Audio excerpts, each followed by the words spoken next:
나를 우습게 보고 함부로 말하는 사람 때문에 밤잠 설친 적 없으셨나요? 그런 무례한 사람들을 우아하게 이기는 방법을 알려드리겠습니다. 10년지기 친구가 무심코 던진 외모 지적.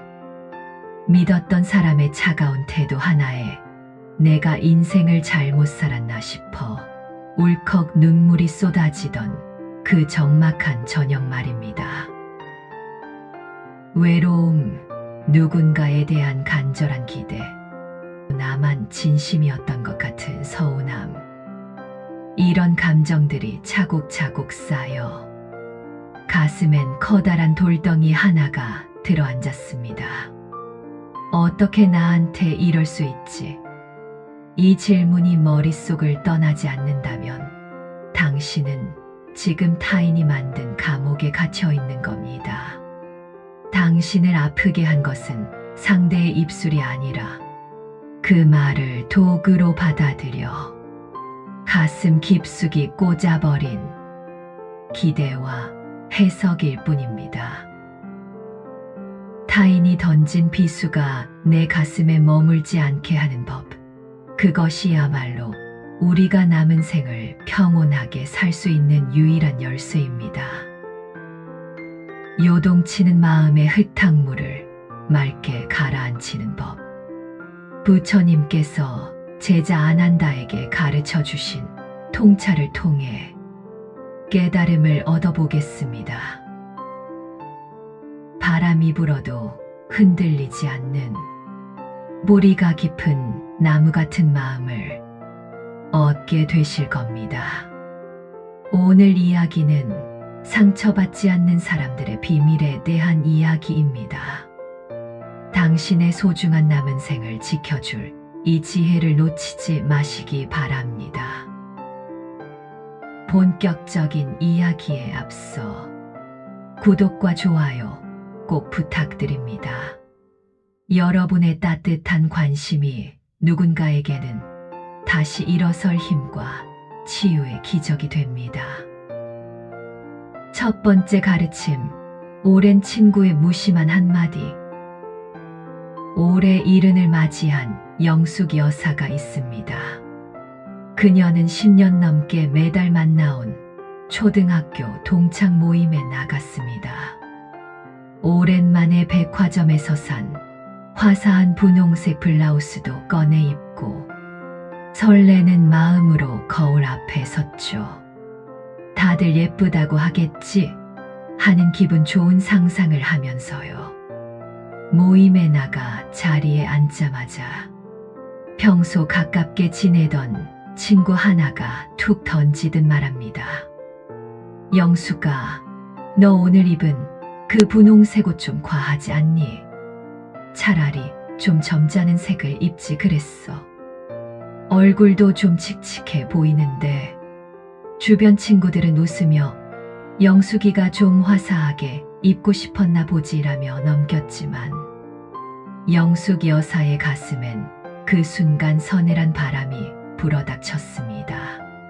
집에 돌아오는 버스 안. 사람들의 소음 속에서도 그 친구의 말만은 송곳처럼 귓가를 찔러댑니다. 내가 그렇게 나이 들어 보이나? 나를 무시해서 사람들 앞에서 창피를 준 건가? 집에 돌아와 화장을 지우는데 거울 속의 자신이 유난히 작아 보입니다. 그녀는 요즘 무릎도 아프고 잠도 잘 못 자서 예민해진 상태였습니다. 가장 가깝다고 믿었던 친구의 그 한마디가 평생 성실하게 살아온 영숙 여사의 자부심을 단숨에 무너뜨린 것 같아 가슴이 아릿해집니다. 밤늦도록 침대에 누워 그 장면을 수십 번 되새깁니다. 아무도 이해 못하는 마음, 텅 빈 방 안에 흐르는 서운함과 외로움이 그녀를 잠 못 들게 합니다. 혹시 영숙 여사의 뒷모습에서 여러분의 그림자를 보진 않으셨나요? 별것 아닌 말 한마디에 온종일 마음을 다치고 혼자 삭혀야 했던 그 서글픈 저녁 말입니다. 우리는 왜 이토록 타인의 말 한마디에 쉽게 무너질까요? 사람들은 흔히 그 친구가 무례해서, 상황이 나빠서 상처를 받았다고 믿습니다. 하지만 본질은 전혀 다릅니다. 문제는 상황이 아니라 마음입니다. 우리 마음은 거대한 돋보기와 같습니다. 타인이 무심코 던진 작은 돌멩이 하나를 내 마음이라는 돋보기에 비추어 산더미만한 고통으로 키워냅니다. 인간이 상처받는 근본적인 이유는 외부의 자극 때문이 아니라 자극을 받아들이는 내 안의 결핍과 인정받고 싶은 욕구 때문입니다. 친구가 던진 말은 그저 소리일 뿐입니다.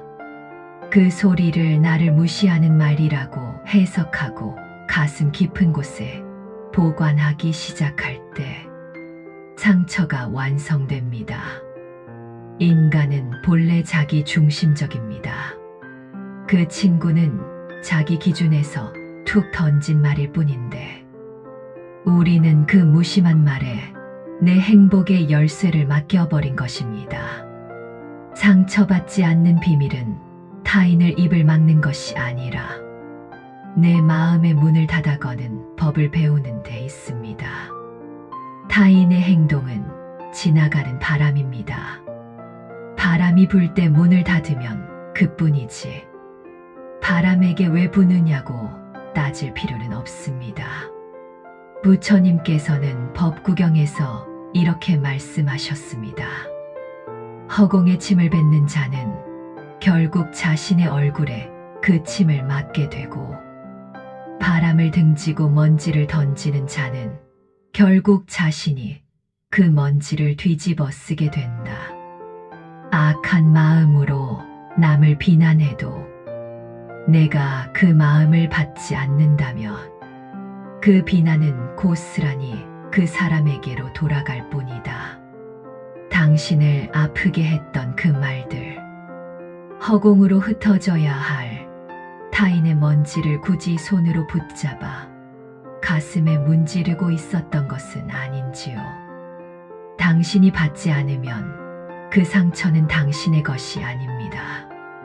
누군가 때문에 서운하거나 화가 치밀어 오른다면 즉시 대답하거나 혼자 끙끙 앓지 마세요. 가슴에 손을 얹고 후 조용히 이렇게 선언하십시오. 이 감정은 내 것이 아니니 원래 주인에게 반송합니다. 상대방의 무례함이나 무심함은 그 사람의 성격이고 그 사람의 문제입니다. 독이 든 택배를 수령하지 않으면 그 독은 여전히 상대방의 집에 머물 뿐입니다. 이 문장 하나를 가슴에 새기는 것만으로도 당신의 소중한 하루는 누구도 침범할 수 없는 평화의 공간이 될 것입니다. 두 번째 가르침, 마음의 흙탕물을 다스리는 법. 무더위가 기승을 부리는 인도의 어느 여름날 오후였습니다. 부처님께서는 제자 아난다와 함께 먼 길을 걷고 계셨습니다. 연로하신 부처님의 이마에는 땀방울이 맺혔고 입술은 바짝 말라 있었습니다. 지친 기색이 역력한 부처님께서 나무 그늘 아래 잠시 멈추어 서시며 말씀하셨습니다. 아난다야, 목이 마르구나. 아까 지나온 작은 개울에 가서 물을 좀 떠오겠느냐? 아난다는 서둘러 발길을 돌려 개울로 향했습니다. 개울가에 도착한 아난다는 실망감을 감출 수 없었습니다. 방금 전 수레들이 줄을 지어 그 개울을 건너갔던 터라. 맑았던 물은 온데간데 없고 바닥에 진흙이 온통 뒤섞여 더러운 흙탕물로 변해 있었기 때문입니다. 안 한다는 빈손으로 돌아와 여쭈었습니다. 세존이시여, 그 물은 너무 더러워 도저히 마실 수가 없습니다. 조금 더 멀리 가더라도 저 앞에 큰 강물에 가서 맑은 물을 떠오겠습니다. 부처님께서는 아난다를 바라보시며 말씀하셨습니다. 아니다, 아난다야. 다시 가서 그 개울물을 떠오너라. 아난다는 당황했습니다. 분명 더러운 물인데 왜 자꾸 가라고 하실까? 마음속에 불만이 솟구쳤지만 스승의 명이었기에 다시 개울로 갔습니다. 그러나 여전히 물은 탁했습니다. 아난다는 다시 돌아와 항의하듯 말했습니다. 도저히 마실 수 없습니다. 진흙이 가득해 입을 댈 수도 없는 물입니다. 부처님께서는 평온하게 말씀하셨습니다. 아난다야, 다시 가보거라. 이번에는 물가에 가만히 앉아 있다가 오너라. 아난다는 하는 수 없이 다시 개울가로 갔습니다. 그리고 부처님의 말씀대로 그저 물가에 털썩 주저앉았습니다. 짜증 섞인 숨을 내쉬며 흐린 물을 바라보던 침묵의 시간이 흘렀습니다. 1분, 5분, 10분. 그런데 놀라운 일이 벌어졌습니다. 아난다가 아무것도 하지 않고 그저 가만히 지켜보고만 있자 소용돌이 치던 진흙들이 서서히 바닥으로 가라앉기 시작한 것입니다. 낙엽은 떠내려가고 모래알은 아래로 가라앉으며 어느덧 개울물은 바닥에 조약돌이 보일 정도로 투명하고 맑은 물로 변해 있었습니다. 아난다는 전율을 느끼며 그 맑은 물을 떠서 부처님께 달려갔습니다. 부처님께서는 그 물을 보시고 미소 지으며 말씀하셨습니다. 아난다야, 물을 맑게 하기 위해 내가 한 일이 무엇이냐? 아난다가 고개를 숙이며 대답했습니다. 그저 가만히 기다렸을 뿐입니다. 그렇다. 우리 마음도 이 개울물과 같단다. 누군가 나를 흔들어 마음이 흙탕물이 되었을 때 그것을 억지로 가라앉히려 애쓰거나 화를 내면 물은 더 흐려질 뿐이지. 그저 가만히 두어라. 시간이 흐르면 진실은 가라앉고 마음은 절로 맑아진단다. 이 일화에서 흙탕물은 아까 우리가 이야기한 지인의 무심한 말 한마디와 같습니다. 누군가 나를 흔들면 마음은 금세 더러워집니다. 이때 우리는 그 사람과 싸우거나 집에 와서 왜 그런 말을 했을까 하며 마음을 휘젓습니다. 하지만 그것은 흙탕물을 손으로 젓는 것과 같습니다. 휘저을수록 상처는 더 깊어지고 마음은 더 탁해집니다. 상처받지 않는 비밀은 상처를 안 받는 것이 아니라 상처가 내 마음을 휘젓도록 내버려 두지 않고 가만히 지켜보는 인내에 있습니다. 부처님의 가르침을 다시 한번 가슴에 새겨보세요. 마음속에 일어나는 분노를 가라앉히는 것은 오직 침묵뿐이다. 흔들리지 않는 마음은 가장 큰 요새와 같다. 물이 흐리면 달이 비치지 않고 마음이 흐리면 진리가 보이지 않는다. 멈추어라. 그러면 맑아질 것이다. 우리가 일상에서 이 흙탕물을 만났을 때 가장 먼저 해야 할 일은 반격이 아니라 정지입니다. 지인의 말이 비수처럼 꽂힐 때 그 감정의 소용돌이에 휘말리지 마세요. 억지로 화를 참으려 애쓰지도 마세요. 지금 내 마음이 잠시 흐려졌구나라고 인정하고 기다려주는 것입니다.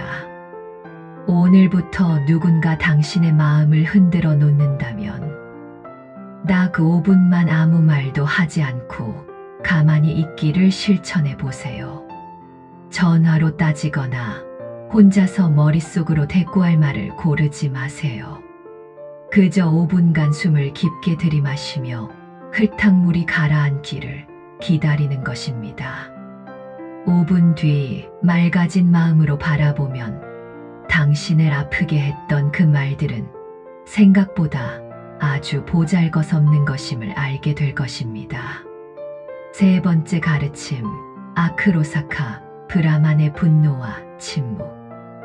해가 뉘엿뉘엿 저물어가는 인도 라자가하의 중림정사 대나무 숲 사이로 보랏빛 노을이 스며들고 대숲을 스치는 바람 소리만이 정적을 깨우는 평화로운 오후였습니다. 부처님께서는 수많은 제자와 함께 고요히 명상에 잠겨 계셨습니다.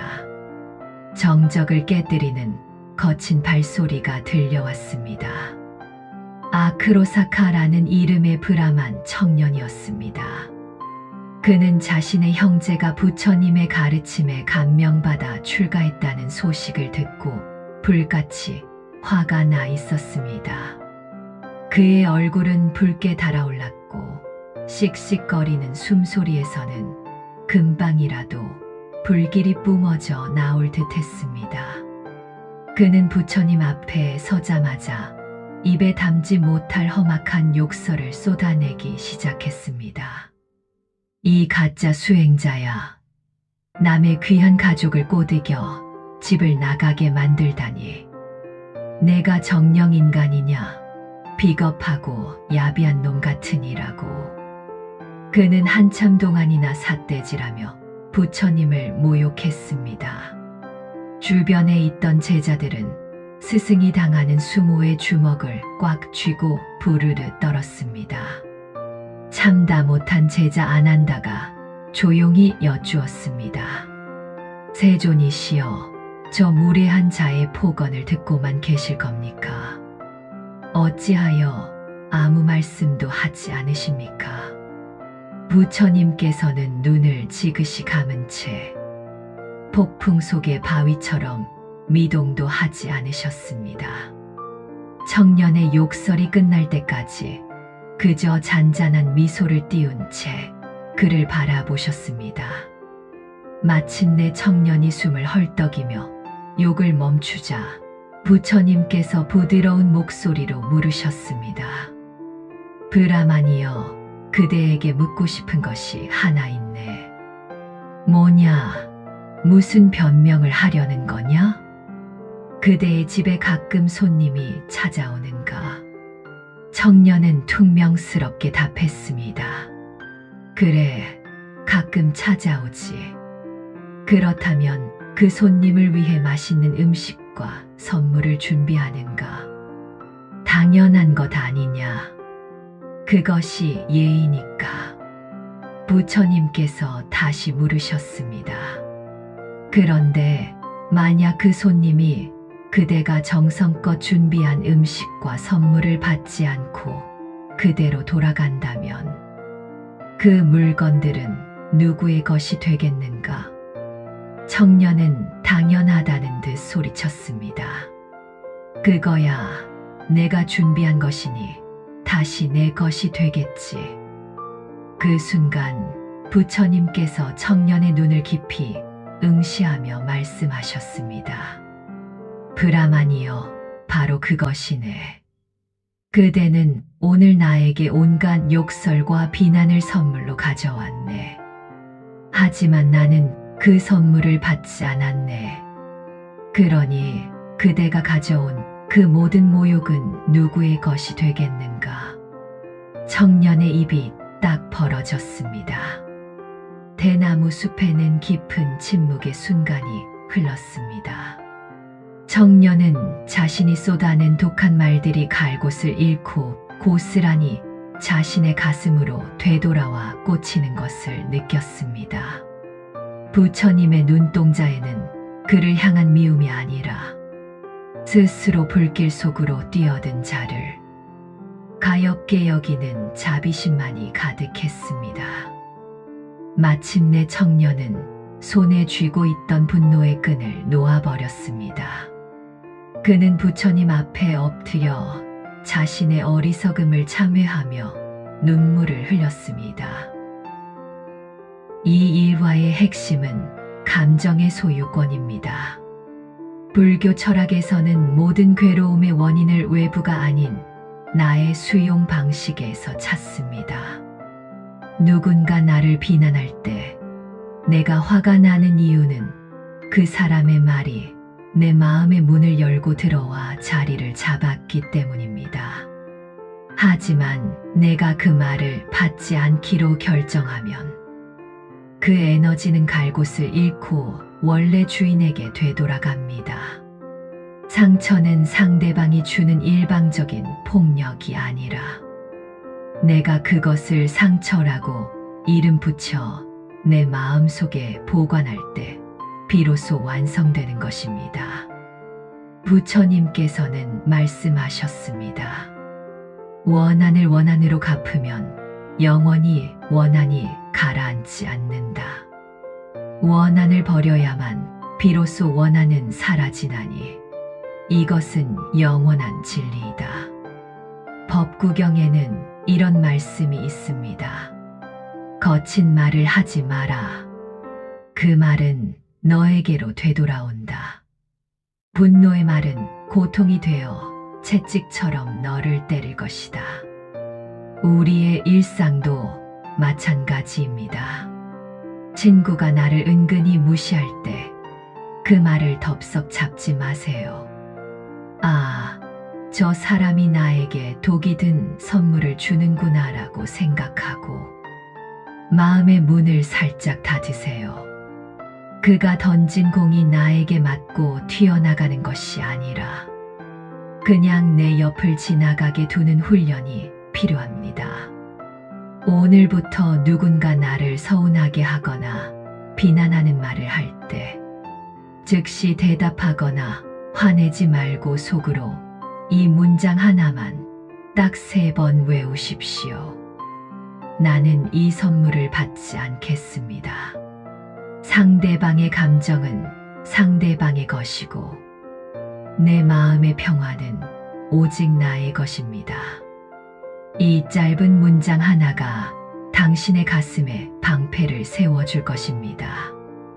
당신의 고귀한 마음을 아무에게나 내어주지 마세요. 당신은 그럴 자격이 충분한 사람입니다. 3번째 가르침, 빈 배와 부딪히다. 안개가 자욱하게 깔린 이른 새벽. 겐지스강 줄기인 로히니 강가는 고요함 속에 잠겨 있었습니다. 강물은 소리 없이 흐르고 부처님께서는 홀로 강가에 앉아 고요히 흐르는 강물을 바라보며 명상에 잠겨 계셨습니다. 상류에서는 작은 배 한 척이 물결을 타고 빠르게 내려오고 있었습니다.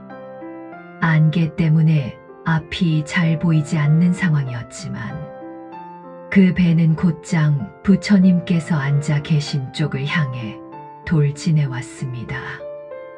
뒤늦게 발견한 제자 아난다가 깜짝 놀라 달려오며 소리쳤습니다. 세존이시여, 배가 옵니다. 어서 피하십시오. 어떤 무례한 뱃사공이기에 성자가 계신 줄도 모르고 배를 저리 험하게 모는 것입니까? 아난다는 화가 머리끝까지 났습니다. 부처님께서 다치실까 걱정되는 마음과 조심성 없는 뱃사공에 대한 분노가 치밀어 올랐기 때문입니다.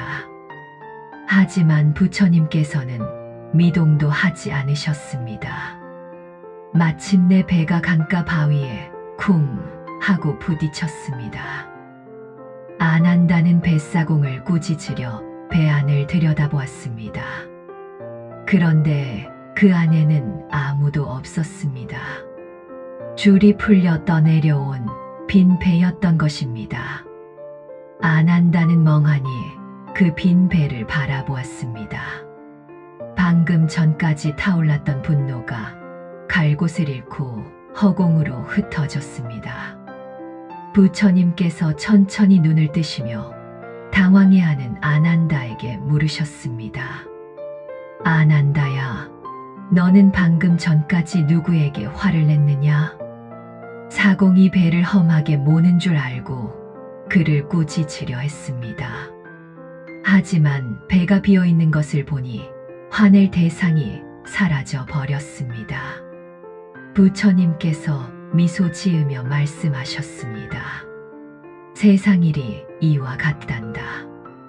누군가 너에게 상처를 주고 비난할 때 그 사람 역시 번뇌에 휩쓸려 떠내려오는 빈 배라고 생각하거라.